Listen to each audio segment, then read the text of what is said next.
ঐক্যমত কমিশনের নামে আমাদেরকে গম পাড়ায় রাখেছিল। তারা ভাত দেওয়ার মুরদ নাই, কিল দেওয়ার ঘুষি। আপনি এই চুক্তিটা করে ফেললেন আর বললেন যে না, এগুলো প্রকাশ করা যাবে না। জনগণের সাথে প্রতারণা করা, ধোঁকা দেওয়া, এটা তো কোনো মানে হয় না। এই দেশবিরোধী, রাষ্ট্রবিরোধী এই চুক্তিগুলোর বিরুদ্ধে আমাদের আন্দোলন অব্যাহত থাকবে এবং প্রয়োজনে আমরা আদালতের আশ্রয় নেব।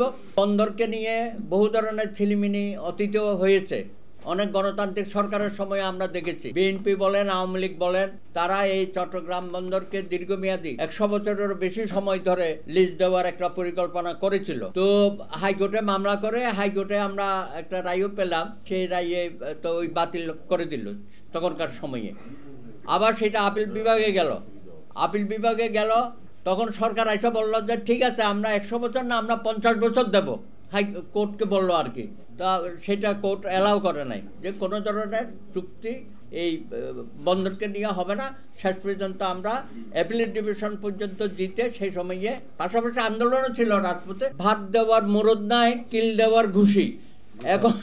এখন আমাদের রাষ্ট্রকে একটা বিপজ্জনক অবস্থার মধ্যে নিয়ে যাচ্ছে জনস্বার্থের বিরুদ্ধে।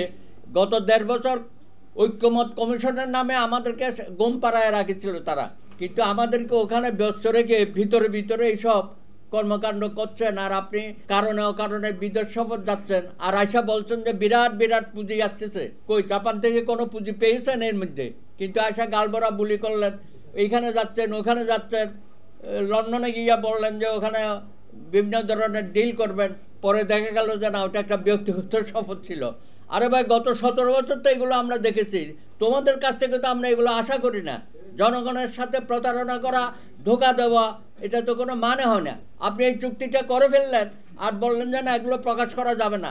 তাহলে অতীতের সরকারও যেসব চুক্তি করেছে দেশ বিরোধী, আমরা তো সেগুলোর বিরুদ্ধে লড়াই করেছি, সংগ্রাম করেছি এবং সেগুলো বলেছি যে সেগুলো পার্লামেন্টে পাস করতে হবে। এই দেশ বিরোধী, রাষ্ট্রবিরোধী এই চুক্তিগুলোর বিরুদ্ধে আমাদের আন্দোলন অব্যাহত থাকবে এবং প্রয়োজনে আমরা আদালতের আশ্রয় নেব। রাজপথে আন্দোলন থাকবে।